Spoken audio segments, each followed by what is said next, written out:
So when you are launching your NEMT business, you want to make sure that you're fully prepared. Like, I'm seeing so many people that are going out purchasing vans, then they're doing their research, getting insurance, then they're doing their research, and then they're calling us saying, well, how much should I charge for my services? Like, what do you mean? You have a whole van, you have insurance payments. Like, what do you mean how much you should charge for your services? That should be figured out in the very beginning.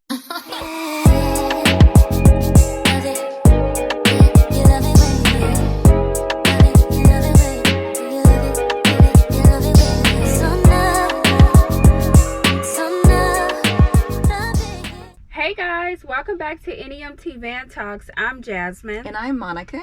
And we are the owners of a non-emergency transportation company located right here in California. Now, as NEMT business coaches that have been in this industry for quite some time, we are pretty good at picking up on industry trends. And a while back, we shared with our community that No, let's just be honest. Jasmine, she playing around. So we shared with you all a while ago something that we really thought was gonna happen, and it's happening. And we did. We saw the trend before it even took place. And one being that we knew that the rules and regulations and things to enter into this space was gonna be a little bit tougher to start a transportation company. That's what we were thinking initially. But guess what's happening now? Tell them what's happening, Jasmine. I mean, it's just that. It's not so much the rules and regulations right now, but there are barriers to entering this industry, and we're seeing it more and more. And those barriers are insurance and vehicles. Those are the two major things that are stopping you from launching your NEMT business. And we predicted this a while back. So if you didn't jump on the opportunity while vehicle prices were still low, while insurance premiums, I won't say that they were always low, but they were much lower than probably what they are right now. More reasonable, So how we used to say, on an average, the cost for one vehicle, your premium can range anywhere from 10 to 13 or 10 to 15,000 per vehicle annually. That has changed. We're seeing quotes double that price for one vehicle at the moment. And again, we saw this happening because there were more people enter into this space, right? And what does that mean? When more people enter this space, more accidents happen, right? The risk increase. The risk increase, but also there's a higher demand. And so, and not only that, from a business perspective too, from the insurance companies, they see that as well. They see that as an opportunity to gain, because if they feel like people are really wanting to get into this space, they increase the premium, right? They're just making it difficult for people. But you're right, because the risk also associated with this industry, that means the higher the risk, the greater the premium. And if you didn't take action then and kind of secure your rates and your premium, then it's kind of hard now when you're getting those quotes, because everything has doubled, even along with the vehicles, right? Yeah. But as far as insurance though, like, I tell you guys all the time, like, get an insurance, get a quote before you go and purchase a vehicle, because you have to know what you could possibly be paying for your insurance for your business. And you have to really know, like, okay, is this doable? Is this something that I can handle, especially as a new business owner? The last thing that you want to go and do is start your business, purchase that van, and try to look for insurance for that van, and the prices are astronomical, and you're like, I can't afford it. Because then you're stuck with the lease payment, and now you're trying to figure out what to do. So when you are launching your NEMT business, you want to make sure that you're fully prepared. Like, I'm seeing so many people that are going out purchasing vans, then they're doing their research, getting insurance, then they're doing their research, and then they're calling us saying, well, how much should I charge for my services? Like, what do you mean? You have a whole van, you have insurance payments. Like, what do you mean how much you should charge for your services? That should be figured out in the very beginning. When you know what are you going to be paying out. So you need to know what the cost of your insurance is going to be before you purchase that vehicle, before you do all of these things. Like, you just need to know what you're signing yourself up for. But not only that too, when you're purchasing your insurance, or when you're getting quotes for your insurance, you also want to think about the opportunities that you're going to pursue, right? Because most of the time, depending on the opportunity, they request for $1 million policy. But what if you're pursuing an opportunity, you may not need that $1 million policy? Maybe they're asking for 500,000. So you want to also think about those things as well, because if you can enter into the market with with a premium where you don't need that $1 million policy, maybe that may be the route you want to pursue just starting out. But again, that's based on the opportunity that you're going to pursue as well. Yeah, absolutely. I think you really nailed it. Yeah, you really did. But insurance is definitely a big topic. If you have not seen our video, we have several videos on our channel about NEMT insurance. What are the requirements? And our latest video was with John from JG Parker Insurance. And if you're looking for insurance, his information, I'll actually just go ahead and put it in the description of this video. But definitely check out that YouTube video, because it's going to answer, actually, I think our last two. Yeah. It's going to answer all of your questions that you have about insurance. And if you have other questions that aren't that we didn't touch on in the video, just drop it in the comment section, and we'll be happy to get on another call with John and get your questions answered, because we want to help you propel your business as much as possible. But another barrier is vehicles, right? How many times have we talked about when we got our vehicles, we were paying $30,000, $35,000. Now that $30,000 vehicle is going triples, 60, 70, 80, all the way up to $100,000. And these are older vehicles with a lot of miles on them as well. Like, these are not new vehicles, these are older vehicles.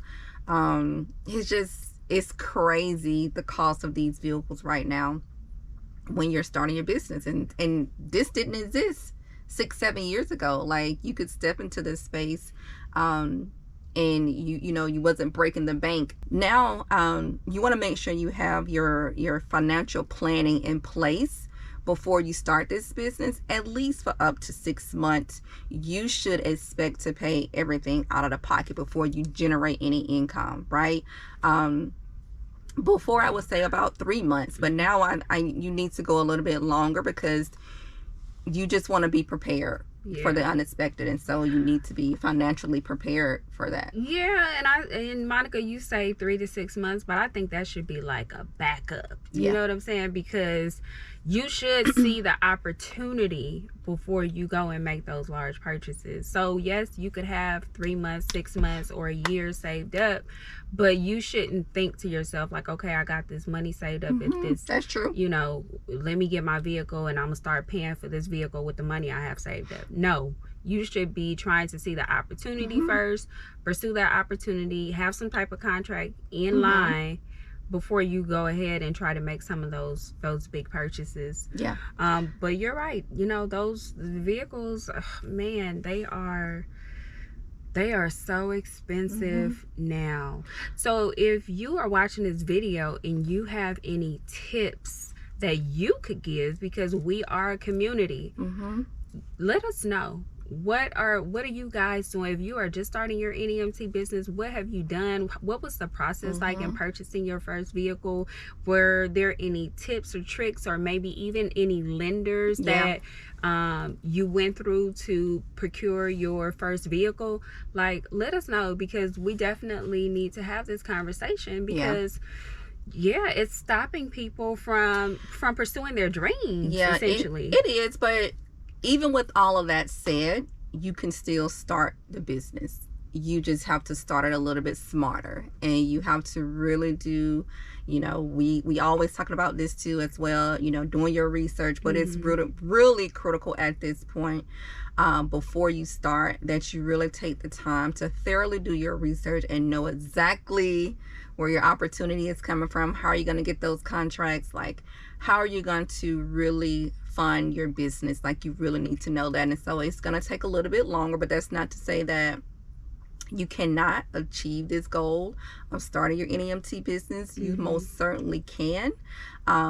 You just need to make sure you put the right steps and policies and procedures in place beforehand. Like, you need to have everything in order. You know what? I just thought about a Instagram post or Instagram reel that we posted on our Instagram page today.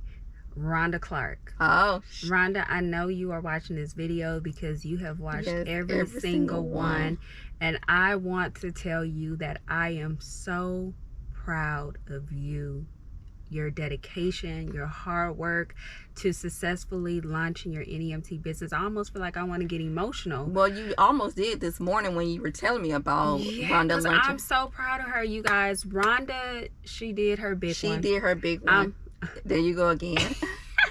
I'm going to say, because Rhonda, she literally raised money to procure her first vehicle. She would be in our messages, sending us emails in our DMs saying, I got $11,000 to go. 11,000 more. Okay, I just passed my inspection. We getting ready to launch. And I got my cameras installed. Like, she kept us up to date on every single thing she did. But not only that, she did not rush. She took her time. She learned as much as she could. And like we said, she watched every single video. She really understood the industry, the need in the industry, and what her state needed, her agency needed, well, her area needed from her. Like, she really took her time to do thorough research, and she did it step by step. And she broke it down. And she had someone by her side as well, helping her through the process. She had an accountability partner. Right? Yes, I did. She had a partner to help her when it came to documentation, policies, and procedures. Just asking questions. Like, she had support, but she did not give up. Right, she didn't. And I feel so like, for her, when she was at that point where she's like, okay, I'm about to launch, she was like, okay, Jazz, I'm getting all these policies and procedures off your website. I'm getting close. Next thing I know, I seen that email from Stripe that said, okay. And I'm looking at all the documents she bought. I'm like, Rhonda went in on the documents. But she was like, this is gonna help me so much in my business. So it was fulfilling to know that the policies and procedures that we took from our business to offer to other business owners that may not know where to start or what's supposed to be in these policies and procedures, like, they're taking it, they're making it their own, and they're just congratulations to her. Like, so, she did her thing. Big ups to Rhonda, girl. Congratulations. We are so proud of you. You did that. For sure. But you guys, like Monica said, it's not too late. It's never too late. Never give up on your dreams. Keep pushing forward. Dreams never die, right? So, right now may not be the time. You may have to save a little. You might have to sacrifice something, a bag of shoes, Chick-fil-A every week. I don't know about that. No, you're right. Or maybe coffee every day, every morning. Can you do that? If I had to. No, but I think that's really important. I know you guys probably saying, well, why are we talking about insurance again? Well, we always like to just make sure that as things happen within our industry, that we tell you all. We be truly honest, very transparent, and because we see these trends happening and we see the challenges that are currently happening within our industry, we have to tell you guys, we have to warn you so that you know what to expect. And when you are getting these quotes, you're not taken aback by it, you're not shocked, because we'll tell you guys firsthand. And so we're telling you all firsthand, like, if you see this happening within the industry, you know why. And so we just wanted to give you guys some more knowledge behind it. Yeah, so let me know, because these barriers to entry are going to stop a lot of providers from entering the market. Do you think that that's a good thing?